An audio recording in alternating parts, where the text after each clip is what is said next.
జై శ్రీమన్నారాయణ. భక్తకోటి మహాశయులందరికీ మనవి. మన నిడదవోలు గ్రామంలో వేంచేసి ఉన్న శ్రీ లక్ష్మీనారాయణ సహిత అష్టలక్ష్మి అయ్యప్ప స్వామివారి యొక్క దివ్య దేవాలయంలో ఈ నెల 16వ తారీఖు ఆ రోజు నుంచి జనవరి 14వ తారీఖు వరకు ధనుర్మాస పూజా మహోత్సవ కార్యక్రమాలు అత్యంత వైభవపేతంగా నిర్వహించబడుతున్నాయి.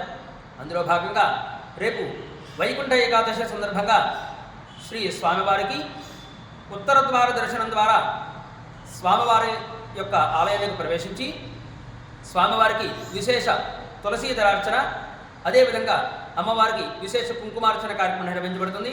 అనంతరం ఉదయం 6 గంటల నుంచి అనేక మంది భక్తులకు ఉత్తర ద్వార ముఖం ద్వారా స్వామివారి యొక్క ఆలయానికి ప్రవేశించి భక్తులందరూ కూడా శ్రీవారిని దర్శించి తీర్థప్రసాదం స్వీకరించి తరించవలసిందిగా వారిని మరి కోరుతున్నాం. అదేవిధంగా ధనుర్మాసం నెల రోజులు కూడా పూజాది కార్యక్రమానికి తమ గోత్రాలను నమోదు చేయించుకుని పూజాది కార్యక్రమంలో పాల్గొని శ్రీవారిని దర్శించి తీర్థప్రసాదం స్వీకరించవలసిందిగా మరి కోరుతున్నాం. జై శ్రీమన్నారాయణ.